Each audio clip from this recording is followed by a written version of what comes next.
ముఖ్యమంత్రి గారి సూచనల మేర స్వచ్ఛాంధ్ర కార్యక్రమం మన నెల్లూరులో గాంధీ బొమ్మ సెంటర్లో నిర్వహించడం మా భారత్ సేవా ఫౌండేషన్ వారి చాలా సంతోషంగా ఉంది. ఇది స్వచ్ఛాంధ్ర, స్వర్ణాంధ్ర ఇవి రెండు కూడా మనకి స్వర్ణాంధ్రప్రదేశ్ని తీర్చిదిద్దేదానికి ముఖ్య కారకులు అవుతాము. మా భారత్ సేవా ఫౌండేషన్ ద్వారా కూడా పచ్చదనం, పరిశుభ్రత ప్రతి ఒక్కరు కూడా ఒక బాధ్యతగా స్వీకరించి ఈ కార్యక్రమాన్ని దిగ్విజయం చేసేదానికి ఈరోజు జిల్లా కలెక్టర్ గారి ఆధ్వర్యంలో, అలాగే కమిషనర్ గారి ఆధ్వర్యంలో, అలాగే ఏమిరెడ్డి ప్రభాకర్ రెడ్డి గారు ఇతరత్ర మా అందరూ కూడా ఈ కార్యక్రమానికి వచ్చినందుకు చాలా సంతోషంగా ఉంది. మాకు కూడా ఈ వయసులో 77 మా ఏజీ, డబుల్ ఇంజన్ గవర్నమెంట్ మంది. ఈ కార్యక్రమానికి మేము కూడా ఈ వయసులో కూడా రావటం చాలా ఆనందంగా ఉంది మాకు. మన ముఖ్యమంత్రి గారి యొక్క సూచనలు అందరికి కూడా శిరోధార్యము.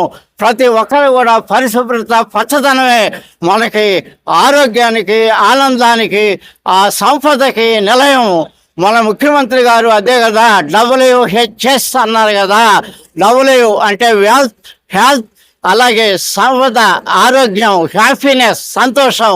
ఈ 3 కార్యక్రమాలు ఈ భారత్ సేవా ఫౌండేషన్ ఆధ్వర్యంలో మా వంతు మేము నిర్వహిస్తున్నాము. జై స్వర్ణాంధ్ర, జై సీఎం చంద్రబాబు నాయుడు గారు. మరిన్ని అప్డేట్స్ కోసం మన HN9 టీవీ ఛానల్ని సబ్స్క్రైబ్ చేసుకోండి.